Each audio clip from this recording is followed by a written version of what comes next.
Pisces. Welcome to Pandora Astrology's monthly horoscope for March of 2022. Your month, right? It's your season. We are the astrologers of Pandora Astrology. I'm Jamie Kale Miller. I'm in Berkeley, California. I'm Julia Mijas in San Francisco. Well, Pisces, if Pisces is your sun sign and not your rising sign, then it's your birthday month. Happy birthday. And there couldn't be a better time of the year to focus on yourself, to put some high quality attention on yourself and have a birthday reading that will help you start your new year right, fully aware of the metaphysical influences that you can make real this year. You'll find a link to help you do that in the YouTube description below. You can get your birthday solar return reading at that link. Well, I'm going to be telling you about the transits of Ceres and Juno, asteroid goddesses that we specialize in around here. And then Juno is going to give you the news about Venus, Mars, and Mercury. And then I will jump in and talk about the moons. So to begin with Ceres, Ceres is a goddess of stewardship. You can think of her as the gardener. She is about cultivation, which certainly involves at times pruning, but also involves like fertilizing. She is traveling through your fourth house right now. This is the house of home and family, domestic life, heritage, and roots. And so Ceres is saying, cultivate the things that you want to grow in this area this month, and cull the things that you want to be gone. So this is a really great time to work on the physical plant aspect of your home, to reorganize, perhaps get rid of some clutter, take some stuff out for donation, but also to physicalize and organize some areas that that you may feel like emotional warmth about, but the space is not really reflecting the feeling of hominess that you want to have in that area. So working on those things this month is strongly advised and really benefited by this Ceres transit. And I think that'll extend into next month too. Juno is traveling along through your 12th house. Juno represents your social life. She's a social maven. She is the matchmaker, the connector of people to each other. She is in charge of partnerships and committed relationships. She's moving into your 12th house. And so it wouldn't be surprising if this month you feel like, and possibly next month too, because Juno moves a little slowly, it's quite possible that you may be feeling like you want a little bit of space from your committed relationships, whether that's a business partnership or in your marriage, or even a best friend that you may have been joined at the hip with. And you may want to take a little break, take a step back, kind of go into a state of retreat about those things and mull over, like what is the deep nature of this connection? What is underlying this connection in the metaphysical sense? Like, why do I want to be a partner with this person?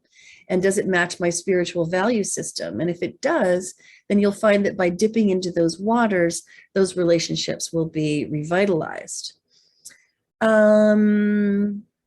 So Julia, let's turn our attention to Venus and Mars, which begin the month hanging out in Capricorn in the 11th house, which I think you talked about last month, but I think you've got some news about them moving on into Aquarius. Well, hey, Pisces, I sure do. So Venus and Mars, like Jamie, you're saying, have been moving pretty much at the same speed together, like a traveling kind of conjunction in the sky. And by March 5th, both of these planets are going to be moving into your 12th house. The 12th house is the house of the ethereal. It rules all the things that exist but can't be seen, quantified, or measured. Things like mysticism, dream states, spirituality, that kind of stuff. And Venus and Mars have totally different kind of purposes and meanings for us. Venus is about attracting things to her. Venus is about pleasure. Venus adds a little bit of love luck wherever she goes. Mars is a very driven planet. It's about kind of getting out there and getting stuff done. But it can also be a planet that's a bit conflict prone and a little bit troublesome as well. But having both of these influences in the 12th house means that there's a strong emphasis on your subconscious this month.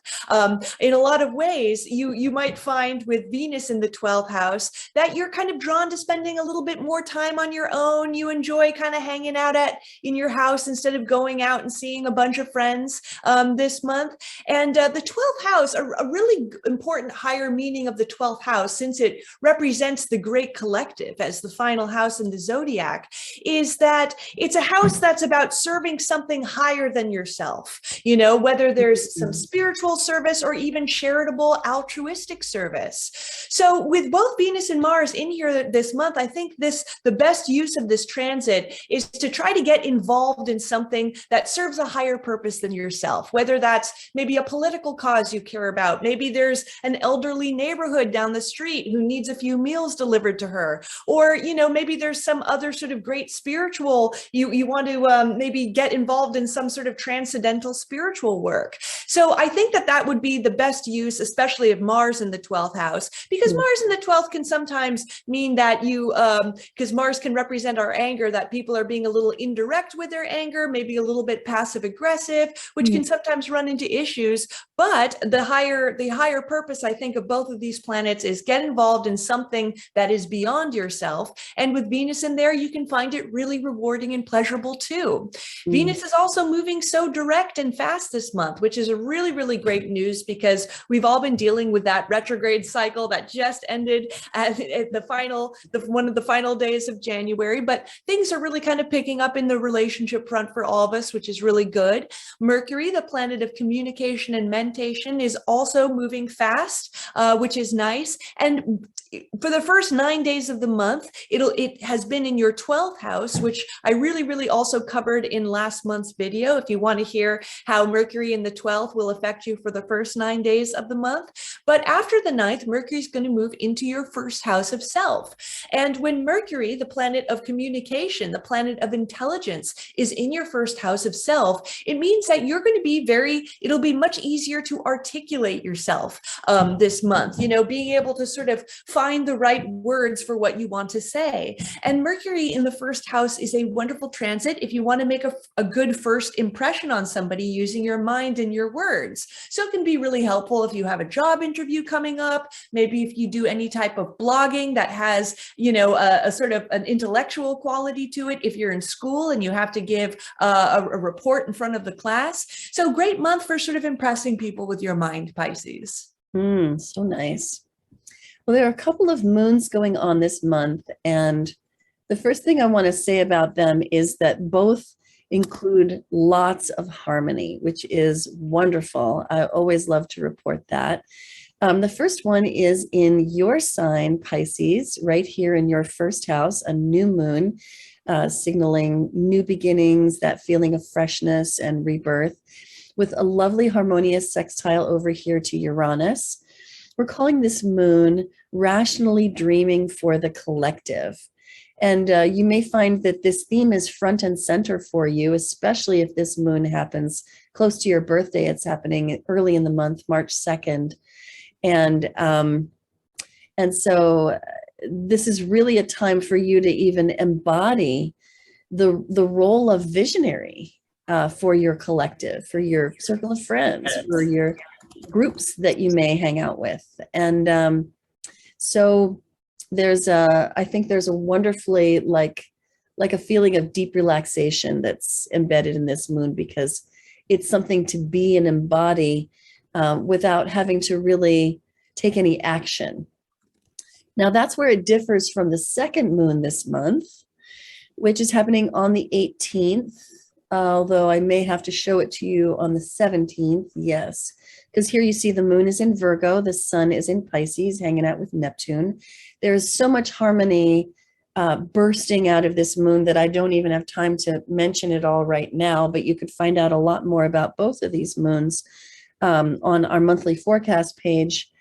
on our website, Pandora Astrology, or in the March 2022 news playlist on our YouTube channel, Pandora Astrology.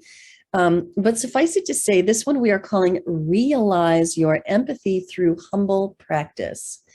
And that's because this Sun and Neptune combination is bursting with empathy, compassion, generosity, warmth, kindness, really.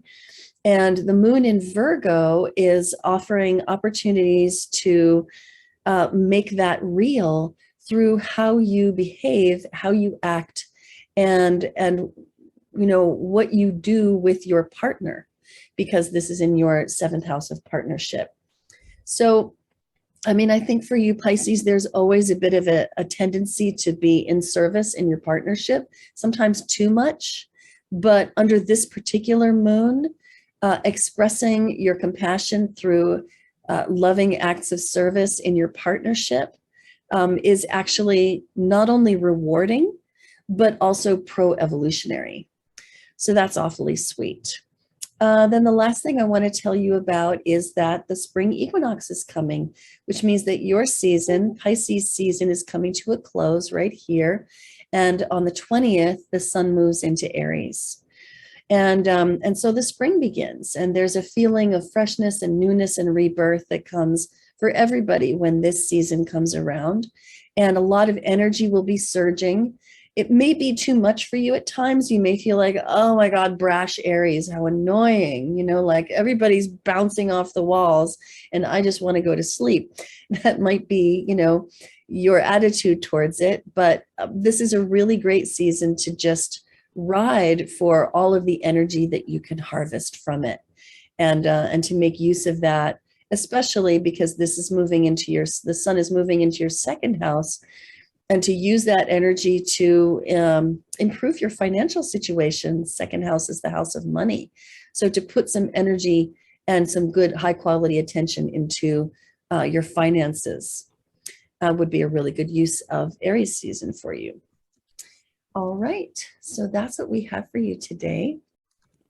You can always find your horoscopes on our website in the horoscope tab on pandoraastrology.com. If you are interested in that solar return birthday reading, you can find that in the readings tab.